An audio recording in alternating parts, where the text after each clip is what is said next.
I was watching uh, the feed on Facebook, and I saw an interesting question asked by one of the viewers or subscribers, as it were, about bowing. Yes, traditional bowing in karate or martial arts. And they asked what was everyone's take on bowing in the dojo, karate school, martial arts school, period.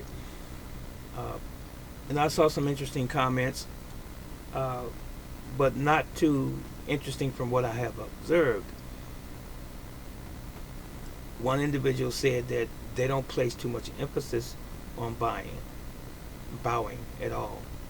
And another person who stated that they trained in MMA, mixed martial arts, and that they sort of subtly slap their sides before they commence training or sparring or what have you.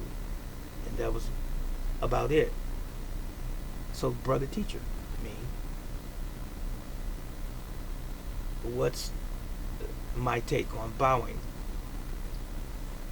I know I have experienced individuals that don't want to bow in a martial arts school or program because of religious reasons. Now, if you want to say religious, I'm religious, if you will, if you want to call it that, spiritual. I have absolutely no problem bowing because I understand what it is. You find people that walk into your class as prospective students uh, who may not want to bow because of their religion. Well, really, they need to have explained to them what bowing is and what it represents. Bowing has nothing to do with a religion or a belief in some sort of deity that's opposed to Christianity or opposed to Islam or any other religion. Bowing just simply is a custom.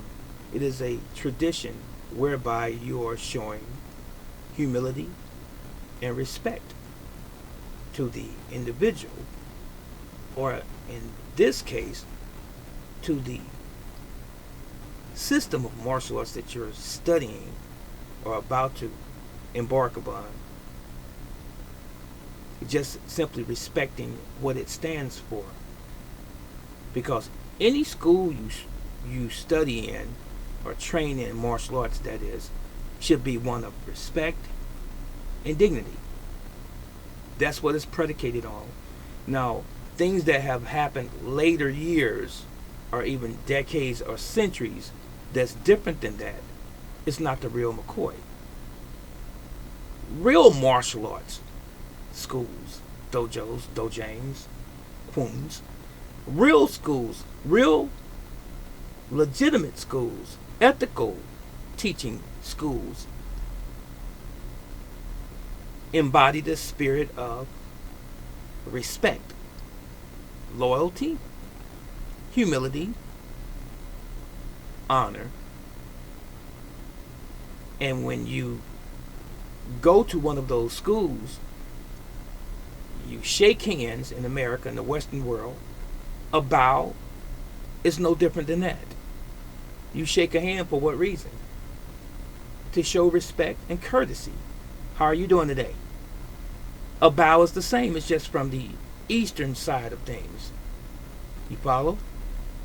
So you bowing in Japan, Korea, or any other Asian country, province, or what have you, which is a way of greeting, showing respect, humility, courtesy, kindness. That's what bowing's all about as it relates to martial arts. Now, You bow to the black belt because of that individual's time that they put in to become a black belt.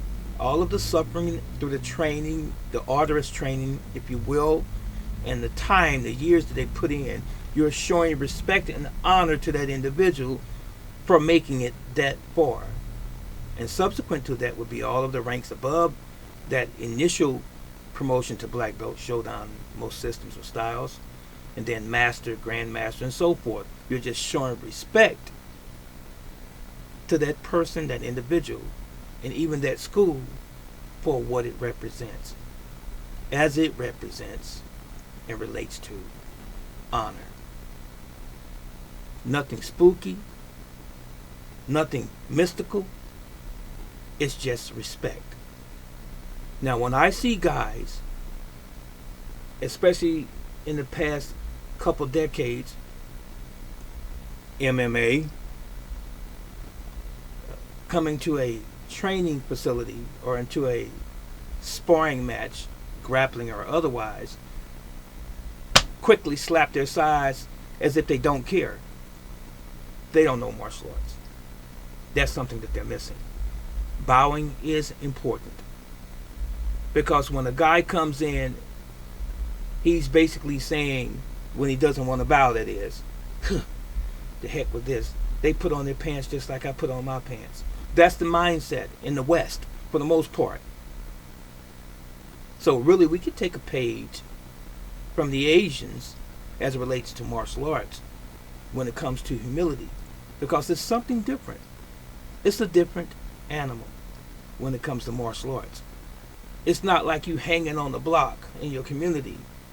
Oh, look at him, who he think he is.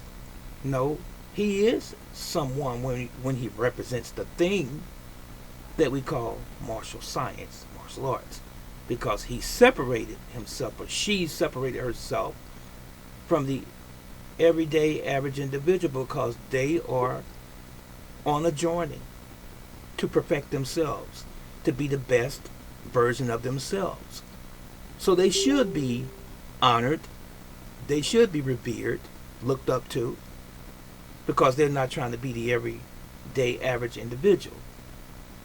They're trying to find something to better themselves, as the everyday average individual is not. Because once you embark on this journey in martial arts, you're not average anymore. You're not. So, do we bow? In my school, yes. I started that way. Hands beside you, slap your sides, and you bow. I don't need to stand up and show you this. You've seen bowing before. I'm showing humility. I'm showing respect towards what I'm embarking on, what I'm participating in. I'm showing respect to the individual, the teacher. Now, do all teachers deserve that same respect? No, because every time you see someone that's honorable, there's going to be someone dishonorable, because this is the world that we live in. Everyone is not the same. Everyone does not have the same intent. It's just simply the truth.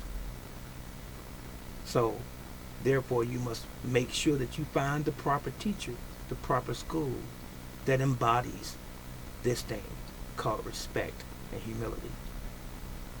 And yes, your teacher may put on his or her pants just like you do, but in actuality, they're really not like you. Maybe you should learn to be like them as it relates to respect and humility. So, if you don't bow the traditional karate, Okinawan, Korean way, Chinese, that's sufficient or adequate as well, depending on your school. This is Brother Teacher. That's my take. It's important. That was it. And that was all.